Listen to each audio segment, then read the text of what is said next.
Look, I don't teach Buddhism. I don't teach anything except practical skills for an artist to survive, which includes career, salesmanship, and public relations by many parts. It's important. You will be painting all day long. You should be painting in the daytime, because daytime, the light itself, the nature of light.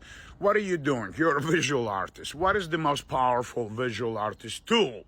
Color. Not shape, color.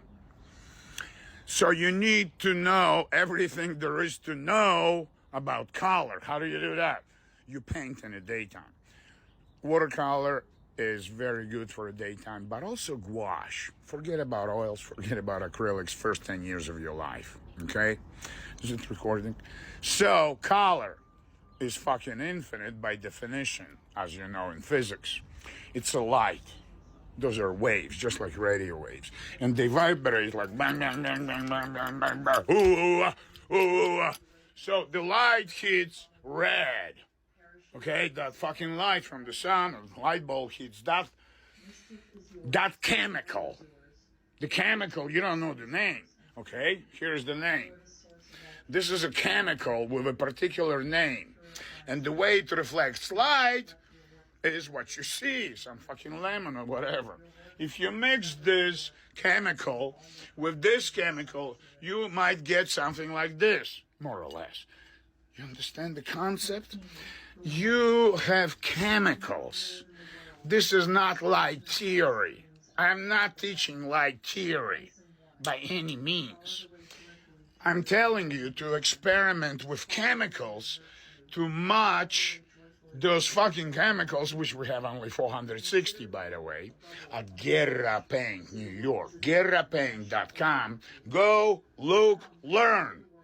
I'm not teaching fucking color selection either. What am I teaching? Thinking. The logic, actually. I have many friends mathematicians. Why they're my friends? Because they're my art collectors, for instance, genius people fucking working for NASA for 30 years. We talk about nature of time and the beginning of the universe. Russian descent guy, Mr. Shubin, John Shubin. Google, NASA, Maryland. My friend, my art collector. He explained to me Big Bang and why God created light first. How did they know? The people who wrote the Bible. Yeah. First there was no atoms, no matter but light. First 300 million years. How did Bible people knew about it? That's a very peculiar question, isn't it? Think about it. We just learned it like last month. 30 years ago. 40 years ago. I don't know. Stephen Hawking discovered it. I'm teaching methodology you would call logic.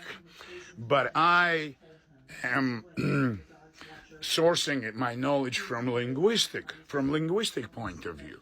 Because I'm creating symbols. And the function of how human mind creates a symbol, how to draw an apple so it looks like a fucking apple, and everybody knows it's an apple.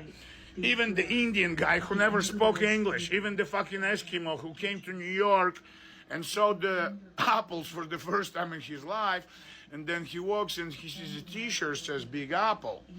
My men are selling, let's say, for $10, I don't know, $20, and make $17 per piece, per pop. But Eskimo guy doesn't know that. And he got a lot of cash because he sold 20 seal skins to a Chinese healer, herbalist on Canal Street. Cash, illegal, fucking smuggled from Canada. That's what Eskimos do. It's a fucking gold mine. They have a fucking license for unlimited fucking hunting, I think. I don't know. Kill one or three, feed the family. What do you do with the skin? Oh, sell it to Chinese herbalists. They're gonna grind it, mix it with Vaseline, and use it for hemorrhoids. I don't know, for eye infection. Fuck. Because that's how it works. I know a bit about it.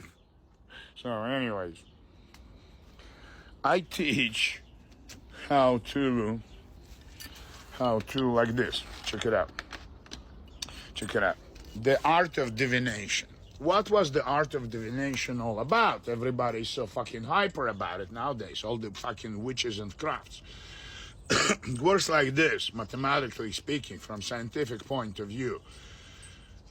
You take some rocks or some sticks, different size, or you make marks on those rocks as well. So one rock will mean that yes, and the other one rock, the black rock, will mean no. So if the black rock lands close to those sticks, which are the power of the universe, the black rock lands closer than the white rock, it means yes. Oh no, what the fuck?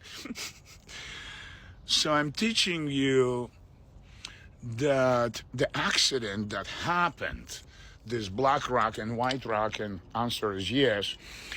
Whatever the answer is, it's a fucking gold mine of ideas, concepts, new directions. You saw in the previous video how the bottle of paint failed twice, the same place. I don't know why it failed, because there was shit on the table. But as I look at this, the splash, it has a specific shape that reminds me of a caterpillar, for instance. Right now, it reminds me of a caterpillar. But it makes me think, if I throw this particular bottle anywhere here and there, it will make the same splash, because it did twice. Fuck you, shut up. So, I just discovered new way of expressing something I want to express. So the universe gives me this bizarre splash, the shape of a caterpillar, at this time with this bottle, because I can change the bottle and the nostril, and obviously it's gonna fail and make different splash. So maybe I can manipulate those fucking splashes from those fucking bottles I've been using in the past 30 years, because it's easier to mix pigments. You buy an 8-ounce bottle. You paid $80 for it. It used to be $40, $30 back in the 80s. And it's an investment that can last me 6 months, 3 months. In December, I spent $4,000. It's mostly still there, but summer is coming, and this $4,000 will be gone. Pure pigment. Pure pigment.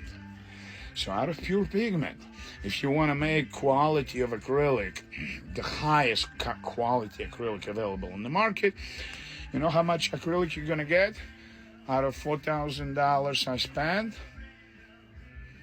It's going to be $30,000 in retail prices in tubes.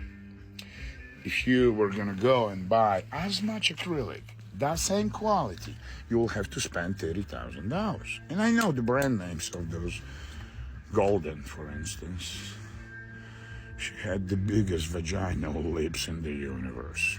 I'll show you her, how she looked like. So she inherited golden acrylic paints. She had a Halloween party, and I got invited by Nancy Pearson, interior designer, in 2001, Halloween 2001, yeah, right. So I show up with Ellen, my girlfriend, a Barbie doll, like a 6-foot tall blonde with blue eyes, lawyer, very smart fucking lawyer, but very weird. She thought Ellen quit to be a lawyer and became an artist, met Andrey. Fuck Andrey. I don't know why she fucked me. I don't know why I fuck her Ellen either.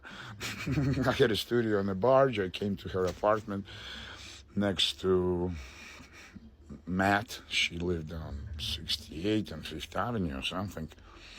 Oh, her backyard window was facing the house of Playboy or Hustler, the famous guy. You know, he shows up, you know, the big, what's his name? The pornography symbol of United States liberties.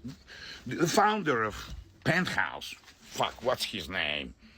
So I saw him through the backyard. Yeah.